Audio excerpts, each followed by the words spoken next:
My name is Jennifer Gray Thompson, and I'm the Executive Director of Rebuild North Bay Foundation. This podcast is specifically designed to bring you people who have been through what maybe you have just gone through or that you are concerned about. We created the podcast How to Disaster to show you the breadth and depth of humanity in the midst of this really terrible thing that happened. I wanted to do this podcast so that I could bring some of the most amazing leaders that I've ever known in my life to you. You may have just experienced a disaster, and you may be looking around and you are dealing with trauma and the shock of it. And you may be wondering, I don't know how to do this part. And so we purposefully made this podcast into different sections and different topics of recovery so that you could pick and choose what would work for you at that time. So welcome to How to Disaster, and thank you for giving us your time.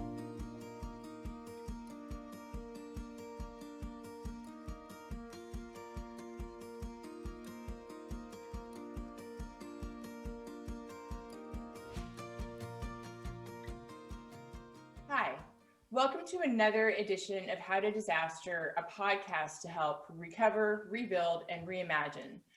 I am so excited today to have a friend and colleague with us and a media professional, Pat Kerrigan. I asked Pat Kerrigan to come on today because one of the questions is always going to be, how do you serve your community in the ways that you're most talented? And how do you show up in the ways that are needed? And some people have more visible ways, some people have more quiet ways. Pat Kerrigan has had a very visible presence in our community as a longtime radio broadcaster. Certainly, she had always had a large presence in the community of Sonoma County, but never more so than in October of 2017 when our wildfires hit. What she didn't know at the time was that it wouldn't be her last disaster, and she didn't know that she would spend 24 days on the air straight, trying to help this community sort of even begin to find a way through it with a comforting voice. Pat is well loved, even beloved in this community, and it's my honor and pleasure to welcome her to How to Disaster. Welcome, Pat. Hello, Jen. It's a pleasure to be with you. Thank you for having me. And unfortunately, this is a conversation that we're going to have to continue to have. TFN. And fortunately, there are people like you to continue the conversation so that we all can be better prepared. So thanks for that. Oh, I find this work to be an honor, and in part because I feel like I am surrounded by so much talent. And one of the goals of this podcast is to actually bring that talent forth and to help other communities sort of make it through. Like, you could be in the middle of the Midwest and you can be a media broadcaster and you can be wondering, how do I help? And what are the challenges? What are the experiences? But this podcast, first and foremost, is human forward. And so I'd love it if you could talk to us about your fire story. Bring us back to the night of October 8th, 2017. You also lived in the middle of an evacuation zone. We both are Sonoma Valley residents. And so If you could kind of start with the personal side and how that intersected with the professional side. Well, that night, I remember being very, very disturbed earlier that afternoon because there was a tremendous amount of wind, and I had just covered a lawn area of mine in the front yards to get ready to sort of redo kind of a drought thing. So the cardboard's flying all over, and I thought that was disturbing. About 11 o'clock that night in Kenwood, where I live, I was asleep, and my wife woke me up and said, "You got to get up. There's a fire. There's a fire." And so I got up, and at that point, the fire was across the street from my house and was quite striking. And so, grabbed the dog, made sure the neighbors knew, and got out and ended up driving just about 2 blocks. Kenwood is not a very large town. So 2 blocks away, got out of the car and looked back and thought to myself, not only is our house going to be gone, but the whole community is going to be gone. I got to go to work. So we drove from Kenwood down Bennett Valley and saw the explosions and in the air at that time, didn't know what it was, saw a lot of ridgeline fires and things like that. And I thought, this is not a Kenwood issue. So got to the radio station about midnight, and Mike DeWald, the producer for the afternoon show on KSRO, was already there, had been there about 15 minutes. Thank God. And so he and I just looked at each other in the eye and said, "Are you ready?" And we sat down and opened up the mic. And it was the beginning of well, I don't have to tell anybody who lives around here, remarkable, heartbreaking, and really survivor bravery that I have seen even since then, but pretty remarkable at the time. So we just started calling people. We're, a news talk station, so already had a pretty good black book of phone numbers. And so about 1 o'clock in the morning, we started getting the officials on the air. And we realized that the scope of it was becoming unbelievable. And, I remember, being on the phone with Paul Lowenthal, who was standing at that point at the corner of Mendocino Avenue and Fountain Grove Parkway. And I remember the exact moment that he said, "Oh my God, it's jumped the highway." Yes. And can you orient the listeners to who Paul Lowenthal, a remarkable human being as well? Yes. Assistant Fire Marshal of Santa Rosa. And so it was a plethora of local leadership, of our colleagues at the Press Democrat, of fire officials, certainly, of our emergency management department, who had been, kicked into action. At that time, we were, talking to, our congressional representatives about 3 a.m. and we all were trying to get a handle on the expanse of this fire. The evacuations were happening in chaos. And so, but, all I knew what I was hearing, certainly, and I could get a sense even in the timbre of someone's voice of how serious this was and how, frankly, scared they all were as they were trying to figure out how best to figure out how to save people. And it was it was a grab you by the heart, gut-wrenching, heartbreaking effort, knowing full well that we were not going to understand the entire scope of it until at least the light of day. And even then, looking at it, for people who have seen the photos, it looks like a bomb was actually dropped, because we lost 6,000 housing units in the first night alone, and the fire moved a football field every 3 seconds. Yeah. So even when I talk to people who do wind and rain, they consistently say to me, "Oh, I'll take a hurricane, a tornado. I'll take anything over the mega fires that you all are experiencing on the West Coast and the American West these days." Yeah. Talk about, your decision though to actually stay, like how, so you went to work, you knew to go to work, you're listening, it's unfolding there. It is the night in the land of 1,000 heroes. So I want to call that out. Yeah. We had a lot of our first responders were, they were doing life and limb. And so they would go up into the areas and they would bring people down. It was like person by person by person. We at that time did not have the systems in place that we do now that are still evolving. Very true. So it never occurred to me to get up from the chair. How could you? It was, to say that it was an unfolding situation is a real understatement. It was, there was life in peril throughout, and for about most strenuously about a 48-hour period. consistently from the beginning until, we started to be able to be sure that those people who could get out did get out.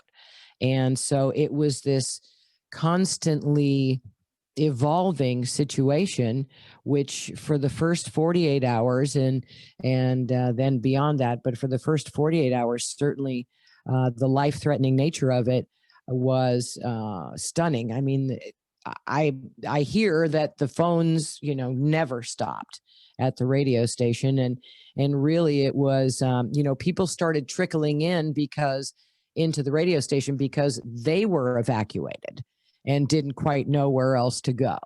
And it was a constant. I mean, if during that time, if I got, a name scribbled down and thrown to me across the board about who I was going to talk to next, that was lucky. And so it didn't occur to anybody to give up for a minute. We weren't in the line of fire. We were doing our best at that time to inform as many people about where they needed to go, where the fire was coming from and heading toward. It was all of that nonstop information, emotion, and, so much else. So much newness. It's hard to imagine now being new, but it sure was then. I think one of the things that really drove people towards KSRO as their source is that you had a lot of pre-existing relationships, and yes. So I think one of the most important things in any community when they experience a disaster is to draw upon the pre-existing relationships. And Pat Kerrigan, you had a lot of pre-existing relationships. If people want to talk about politics or if they want to know about a breaking news story, they would already have come to you, and they were looking for those interviews and for that sort of honest and tough and important dialogue. So can you talk about how your relationships actually informed your ability to serve, especially for 24 days? It was essential. I mean, I can't imagine, not having those relationships and trying to deal from that position. I think that the other radio stations in the area did their best to inform and did their best to keep up with it. And we were definitely at an advantage. And, those relationships are not only, I hope, that the people that I was talking to knew that I would be fair and knew that I would be thorough. Mm-hmm. I think in any relationship, you develop on a degree of trust with the person that you're speaking to. And to me, that trusted bond, I think, encouraged the powers that be to answer their phone or get right back to us the minute they could. And I think that trusted bond also existed with our listeners prior to October 8th. And I think based on reactions to the ones that came that night and the many days that followed. So relationships, absolutely essential. And that trust became a real living part of this equation. That's how I feel. I think I feel like there's never a more important moment to keep integrity at the center of everything you do than when you serve disaster, because people are depending on you for their lives, for their decisions, for their comfort. And I think that because you have had and continue to have such a strong relationship with integrity, that people who needed a place to make sure they could go, that the message would get out there and would be trusted and well received, is based upon the concept of integrity. And so I want to just shout out to you for that I've always loved interviewing with you, because you're like, we may have a nice personal relationship, but you've never let me off the hook. And I'm like, yay, bring it on. I love it. It's interesting because, what people remember. I have yet to listen to any of that broadcast. I will listen to it because I'm going to write a book about that experience. One of the things people have told me after the emergency was over, was that, thank God you took Comcast to task. You're talking to their power that be, and in the days that followed, and when communications were still down, and they're saying we're doing everything we can, and I'm saying, the hell you are. You're $1 billion company, and you're telling me you can't create hotspots, you can't create places around our community where people can go and communicate with their loved ones that they're okay. No, that's malarkey. It was malarkey. We've actually commissioned and have a study on our website about communication failures and disaster, and why it is so critical that these big companies like Comcast, AT&T, and Verizon, that they make they're called cows. They have a way to bring in Wi-Fi, and and that should be a part of every community's resiliency plan, so that people can call their radio, people can even hear it. I mean, citizens do need to have their own cranked up radio so they can, hear what they need to know during a disaster. Yes. But that's not the end all solution. And for members of the media, whether they're radio or they're print or whatever, it's important to gather all of those folks together in times of non-emergency, so that that we can teach each other how to be best effective and reach the most amount of people. When I was at the Broadcasters Association a year later, and, one of the things that I told these broadcasters from all over the country was, we think about, okay, how many people can we get to listen every 15 minutes? How many people can we get to show up at our events? Why aren't we asking the question, how many lives can we save if we find ourselves in the middle of this kind of disaster? And that's the question that media entities of every kind, ham radio operators, podcasters, everybody should be talking about prior to a disaster happening, so that, competition, the hell with that. If we are in a position to be able to save lives, let's make sure we are absolutely adamantly prepared to do that.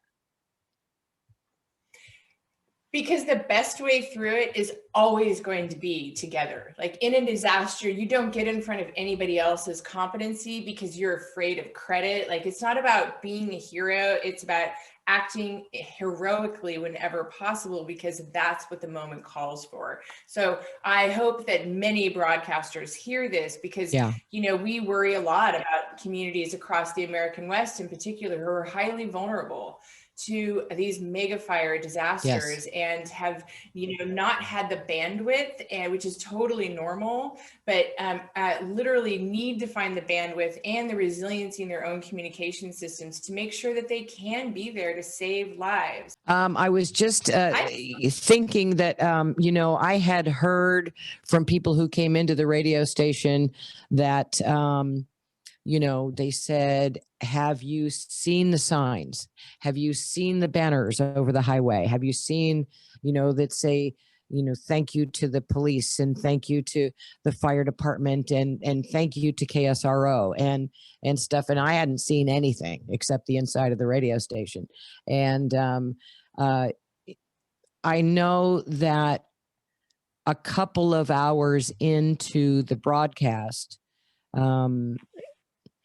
it didn't take a rocket scientist to figure out that people needed a steady, reasonably calm presence to try to be the thread behind that connects all of the information that was coming in. That became very clear very fast. And I was asked to go up in the sheriff's helicopter and take a look at the devastation a day or two later, and I declined because I was not convinced that I could see what I had been talking about and be able to go right back to the microphone. I didn't trust myself to do that.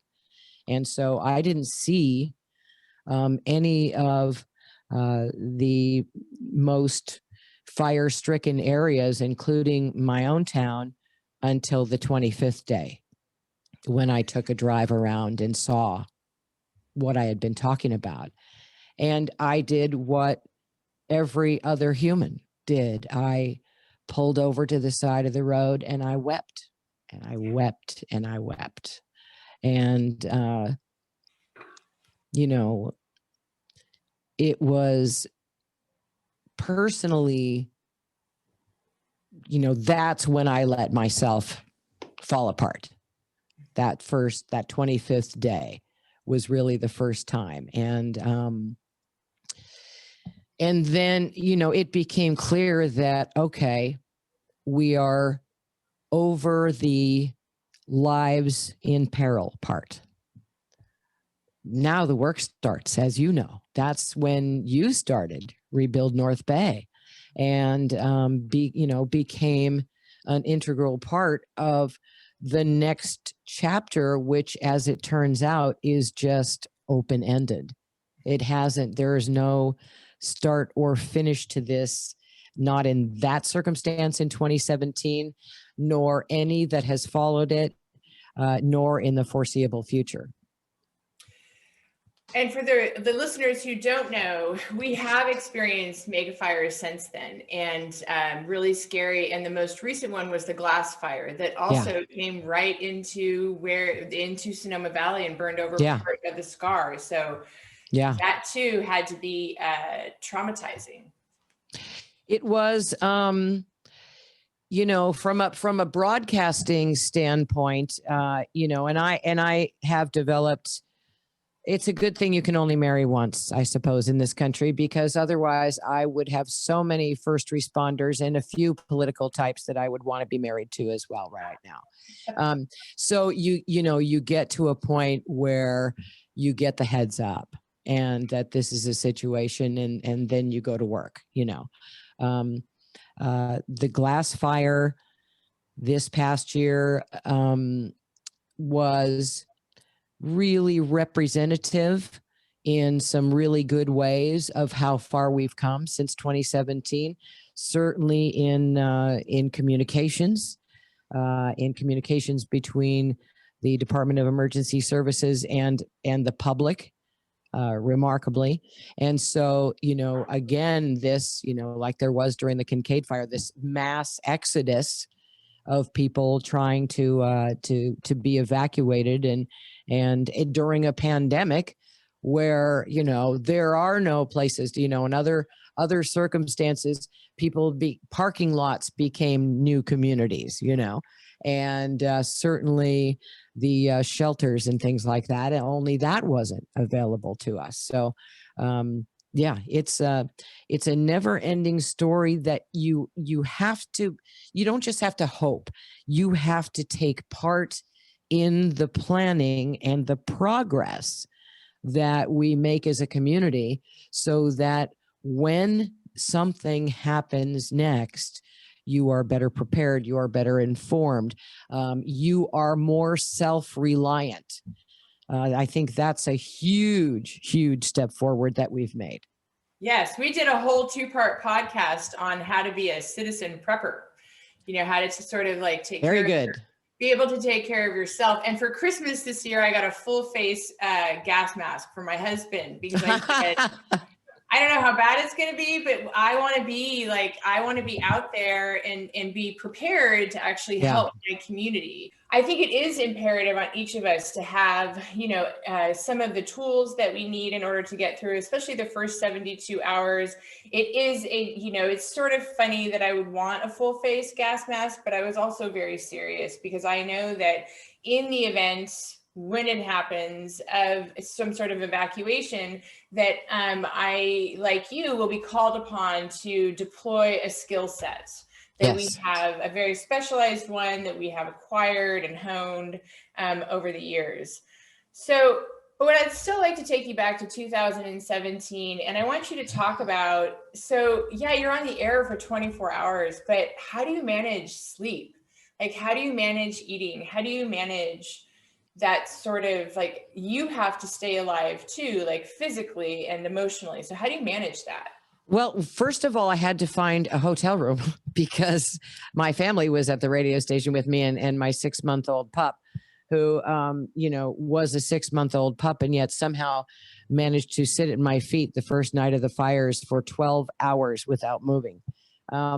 So that was thing one, that late Monday, when I went out and found a room, and so I would try to get over there and try to get some sleep. And every time I was there, really, I felt ridiculous for being there and not being at the station. So um, I didn't spend a lot of time there.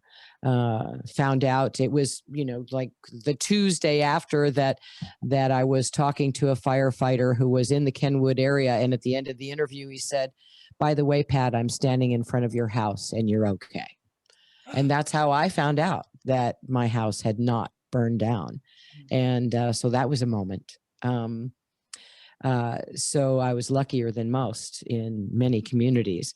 It was, I was not successful at it, not successful at really, eating properly. People poured food into the radio stations, but it just wasn't in the mindset. It wasn't, after a couple of weeks, I was able to get back home and ended up starting to get some decent rest. But I think, I had to, along with some help from some really good, my village people, so to speak, people who are saying, you have to back off. You have to let go of this. We're at the point where, yes, there's a lot of work to be done, and you don't have to be there, 15 hours a day to do it. And so, I paid attention to that some, and I paid attention to that not mostly. So, and I suffered the ramifications of that. So we can get to that in just 1 second, but I want to be clear that there's this, if you've never experienced a disaster, then I don't know if you've experienced the beauty of humanity. And for some of us, it was the most amazing human experience we'd ever had. Like, yeah. People were, magical. They were like Hallmark movie for the most part. It's not that everybody argued. It's not that there weren't looters. It's not that. But if you focus on the preponderance of people, their humanity was so forward that to slow down felt in a way to stop honoring that humanity or participating in it or making sure that you were, supporting it and upholding it. And I think that that's where helpers can get into trouble is absolutely. I mean, when I started to go out, I started to go like out to eat or, even to the store or something like that. For months after that experience, people would stop me and people would grab onto me and not let go and tell their stories, which was so important for them. And most people felt like I was there with them during that because they were listening to some transistor radio on the hood of a car or something. And I knew that all of those stories needed to be held in a sacred way by me. And the people who, were willing to be that human and be that expressive of something so difficult and dark needed to be seen and heard. And so it wasn't really until much later than that I realized the toll of being consistently available for that took on me personally. Susan Farron, who I really love and respect and me admire, too. Right? Yeah. We both do. We're both big Susan Farron. She has an organization called First Responders Resiliency. And, when I met her right after the fire, I don't know, maybe 6 months post disaster. And she really helped me understand not to make heroes out of firefighters, that it actually isolates them in a way that doesn't allow them access to their own grief and trauma and experience. And until then, it was hard for me to look at a firefighter. I remember this happened to me in Starbucks about a week after the fires ended, and I saw a firefighter that I know. And everyone was very quiet in line. And I looked at him, and it's hard to talk about even now without crying. And I just started silently crying. And I couldn't stop, and it was embarrassing, but he knew me and he understood why. And everybody sort of understood why. And then I get all the way up to the counter, and the woman's like, "So how'd you do during the fires?" And I just looked at her like, no, I just went, no. And I looked down because I couldn't. But I wasn't normally willing to access my grief because I felt like I wasn't entitled to it because I hadn't lost my house. Because, I had been of service. I had done the very best that I could. And I think that I learned a lot from Susan telling me, don't make heroes out of them. And also don't be isolated in your own position of leadership. And so, because, I felt guilty for sleeping for about 2 years, and that is not the way. Not very healthy. Yeah. It's not. And so now, you subsequently served in other disasters, and you were, on the air and a trusted voice, and you really didn't stop, because Sonoma County politics never fails to amaze. And sometimes, And so, we're a small town in that way, like any place else. But you then had a very profound reckoning. And can you talk to us about that?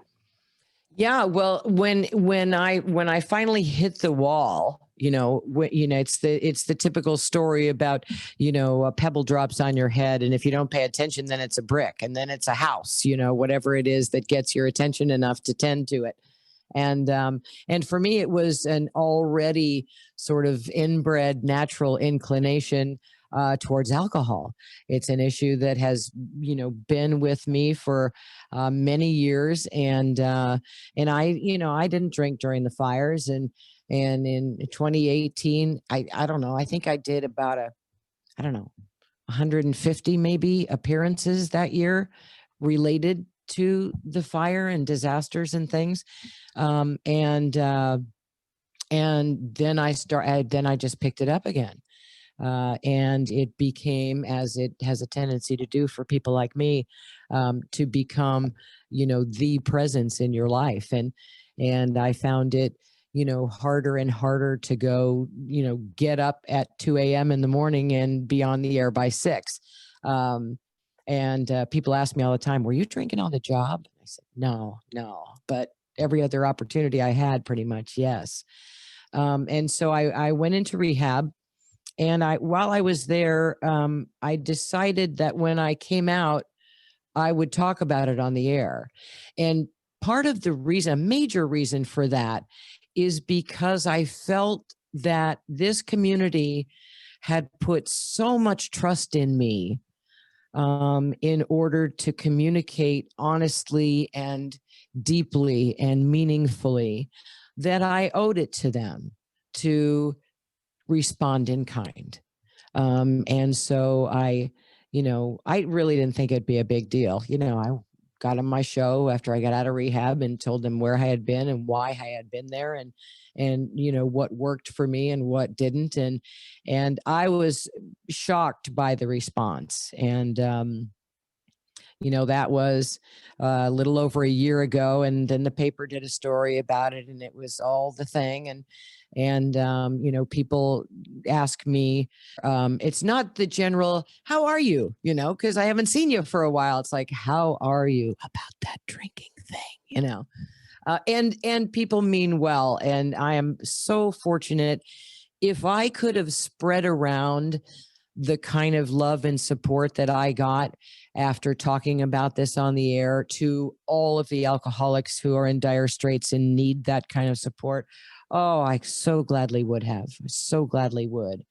But there had to be like a certain amount of, I know because I actually talked to you about this before, a certain amount of trepidation to sort of let the veil down of competency and to open it Yes. up in Well, vulnerability, sure. Yeah. scary, Yeah. scary stuff. Yeah. And yet you And, met love. and if I ask that of the people that I interact with publicly, I must provide that.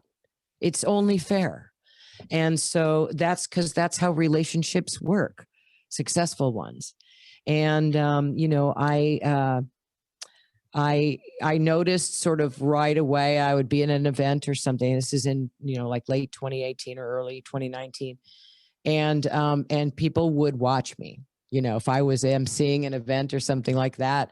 And people would watch, like, is she going to have a drink? Is she going to, kind of seeing what I'm doing and all of that stuff. And it was kind of comical to me. There was one guy amidst all of that overwhelming support who sent me a new recipe for a new cocktail every day via email.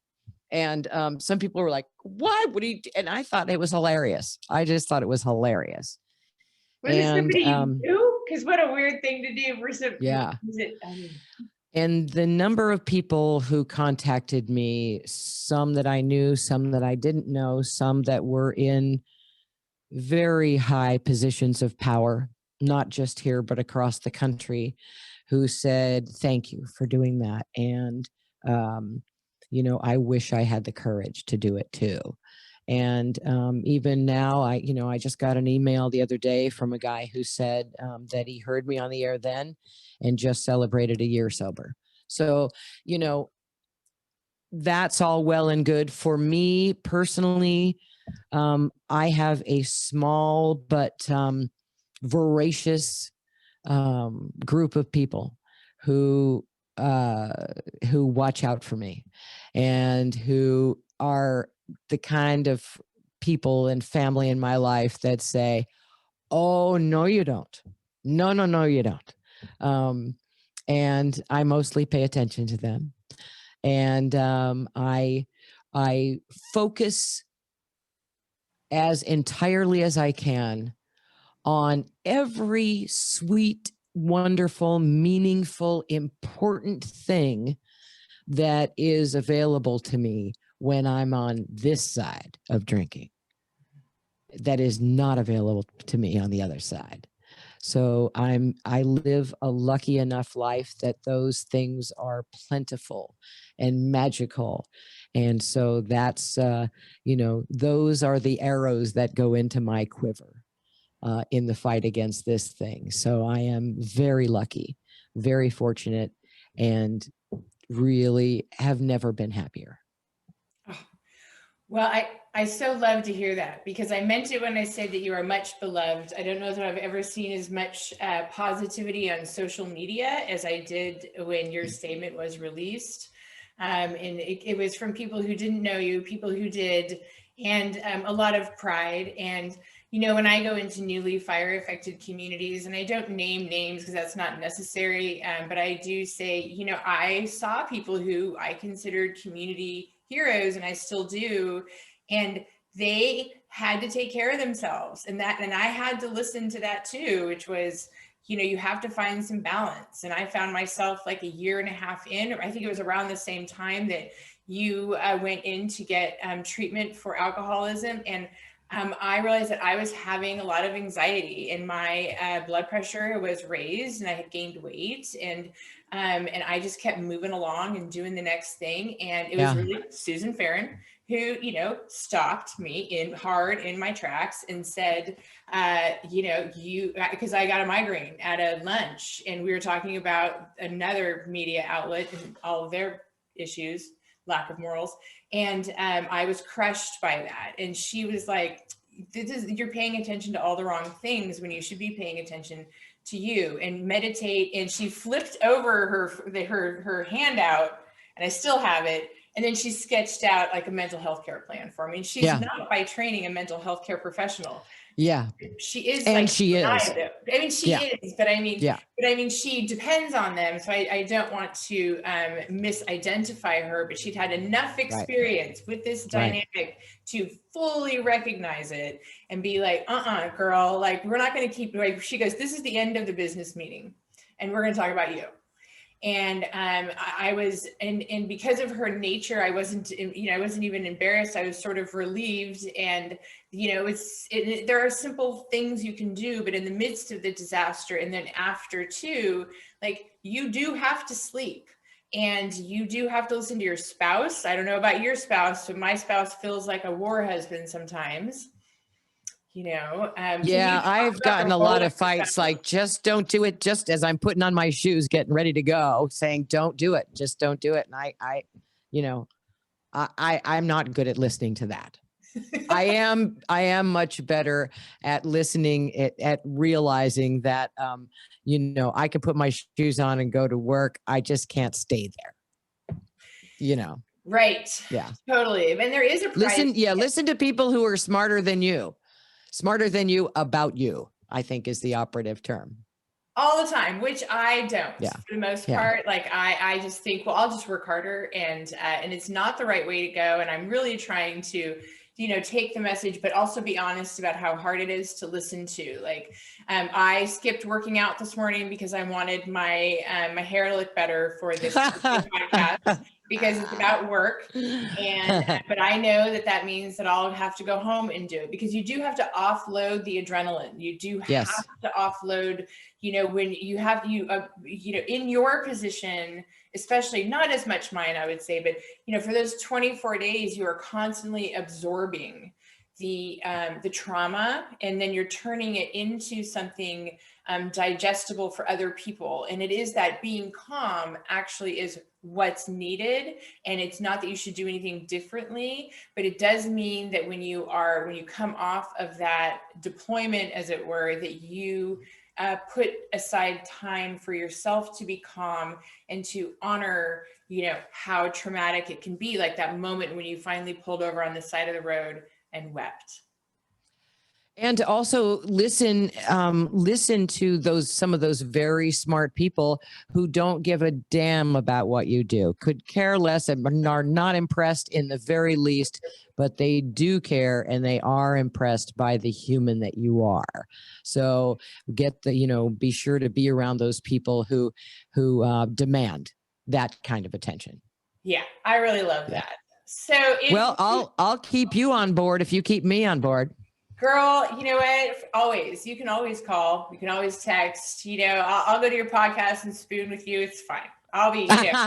That's right. By the way, can I just say that I am not in retirement. I did hit the pause button for a bit in December, and very soon, it should be within about 6 weeks or so, you will be hopefully hearing Pat Kerrigan Unleashed, the podcast. Yes, and I am going to subscribe to that because, I like Pat Kerrigan just leashed, so I'm very excited about Unleashed, and so it's going to be fun. Yeah, so look for that. Thank you for your participation, and it's ongoing and it's open-ended for all of the members of this expanding community that we live in, of people at risk and of people who are learning with help from people like you, Jen, about how to do it better and how to stay afloat. Good on you. Thank you. I feel very lucky to be in this position, and I fully realize that lots of people have put me here and supported me over a number of years, and I count you in that club for sure. And thank you for the ways that you've held me accountable, and I like that. I like that a lot about you, and I admire you, and I'm so grateful to have you on today. And I just want to sort of close out with, if you had any like immediate advice for that broadcaster, it's in a medium-sized market, and we're all undergoing some sort of climate crisis, but they're in the midst of it, and they're thinking about, if I'm in the midst of a disaster, what's the best advice you can give for that person? I think make sure that your information is accurate. Make sure that information is from a trusted source, or somebody with whom the disaster is right in front of their very eyes. Do not add to the massive discomfort of your community by forsaking the things that are adamant and mandatory as a broadcaster, and that is seeking the truth. And the truth will be those facts, those figures, that acreage, that number of houses, and it will also be the well-being of your community. And I think having both of those things, in your front pocket at all times is the only way to assist your community. And to remember to be fully human in the experience to yourself and with your family, and to go ahead and sleep. Yes, do a little of that taking care of yourself thing. Indeed. Yeah, so that we can treasure and keep you forever. That's right. Okay, well, thank you so much, Pat. I think we can call this a wrap, and I'm looking forward to Pat Kerrigan Unleashed. And this has been another episode that I've fully loved called How to Disaster. Thank you for joining us on How to Disaster, a playbook to recover, rebuild, and reimagine. I want to leave you with this one thought. Thank you for spending your time with us. And we want you to know that you can get through this. You can recover, rebuild, and reimagine. But there's only one way you're going to do it, and that's together.